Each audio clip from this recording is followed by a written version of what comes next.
வணக்கம் friends, welcome to Vidya's cooking channel. இன்றைக்கி உங்களுக்கு ஒரு அருமையான பிரஞ்ச் டிஷ் ஒரு பிரேக்ஃபாஸ்ட் கூட சர்வ் பண்ணலாம், லஞ்ச் கூட சர்வ் பண்ணலாம். அவல் பிசி பெலே பாத் ரெசிபி செஞ்சு காமிக்கிறேன். இங்கே கர்நாடகாவில் இது ரொம்பவே ஃபேமஸான ஒரு டிஷ். நாங்கள் எப்போவுமே தயார் பண்ணுவோம், ஏன்னா டைஜஷனுக்கு ரொம்ப நல்லா இருக்குது இந்த மாதிரி சாப்பிட்டோம்னா அவலில். ஸோ இதுக்கு தேவையான பொருட்கள் அந்த செய்முறை பார்க்கலாம். இங்கே ஏற்கனவே காய்கறி எல்லாம் நல்லா சுத்தம் பண்ணி ஒரே சைஸில் கட் பண்ணி வச்சுருக்கேன். நூற்கோல், வெங்காயம், பீன்ஸ், கேரட்டு, நம்மளுக்கு வந்து ஃப்ரோசன் பட்டாணி தான் இப்போ கிடைக்கிறது, ஸோ அதுதான் யூஸ் பண்ணுறேன்.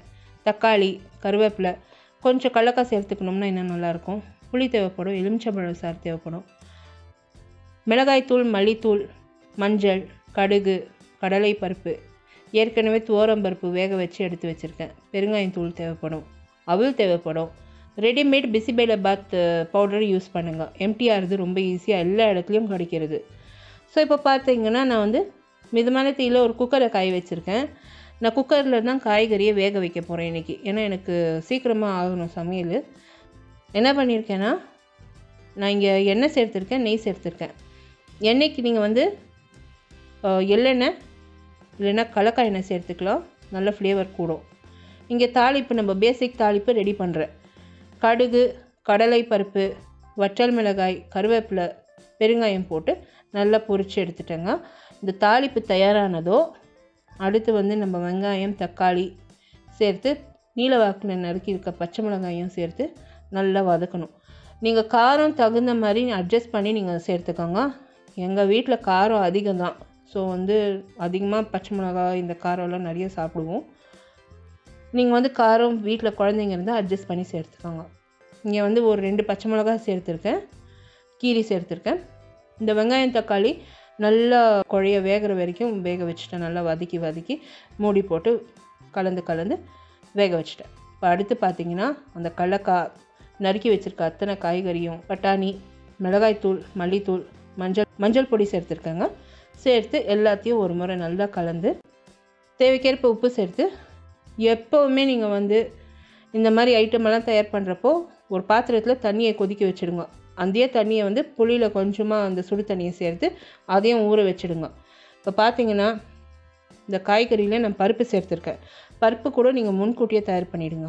இதெல்லாம் நான் டீட்டெயில்ஸ் என்னோடய ப்ளாகில் போஸ்ட் பண்ணுறேன், என்னென்னா நீங்கள் முன்கூட்டியே தயார் பண்ணணும்னு.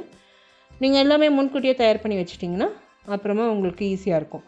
நான் இதில் வந்து சுடு தண்ணி தான் சேர்த்துருக்கேன். நீங்கள் வந்து ரூம் டெம்பரேச்சர் தண்ணி ஆகட்டும், ஜஸ்ட் ரெகுலர் தண்ணி ஆகட்டும் சேர்க்கிற முடியாது. ஏன்னாக்கா அந்த குக்கிங் ப்ராசஸ் ஸ்டாப் ஆகிட்டு காய்கறி வந்து ஒரு மாதிரி ரஃப் ஆகிடும்.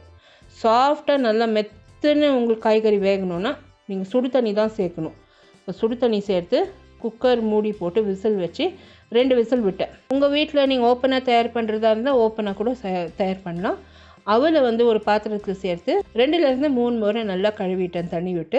அவல்லேருந்து தண்ணியை சுத்தமாக இருத்து மூடி போட்டு ஒரு பக்கம் வச்சுடுங்க. காய்கறி வேகிற நேரத்துக்கு அவல் நல்லா ஊறி அது நல்லா பொலப்பலன்னு மலர்ந்துடும்.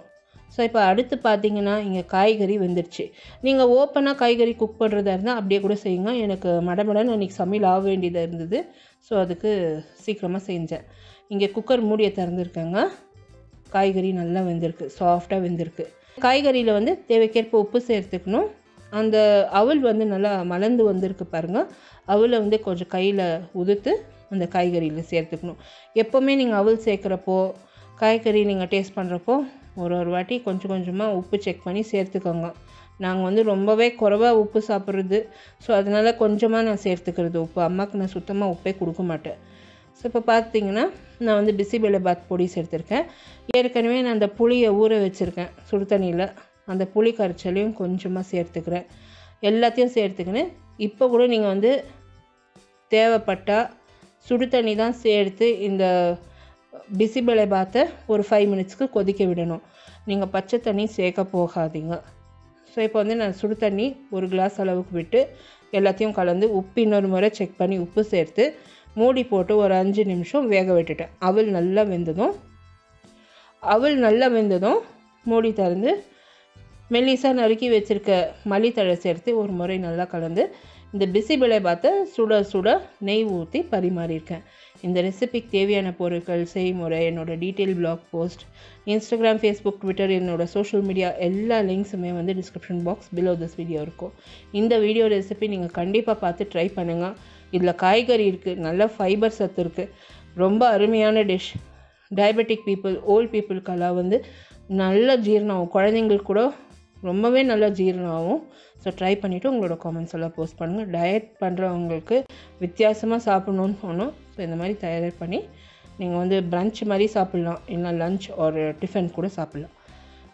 தயார் பண்ணி உங்களோட காமெண்ட்ஸ் எல்லாம் போஸ்ட் பண்ணுங்கள். இந்த வீடியோ ரெசிபி நீங்கள் பார்த்து என்ஜாய் பண்ணிங்கன்னா எனக்கு ஒரு தம்ஸ் அப் கொடுத்து சப்ஸ்கிரைப் பண்ணுங்கள். உங்களை அடுத்த புதிய ரெசிபியோடு நான் மறுபடியும் சந்திக்கும் வரை, this is Vidya Lakshmi. Thank you so much for வாட்சிங். பை.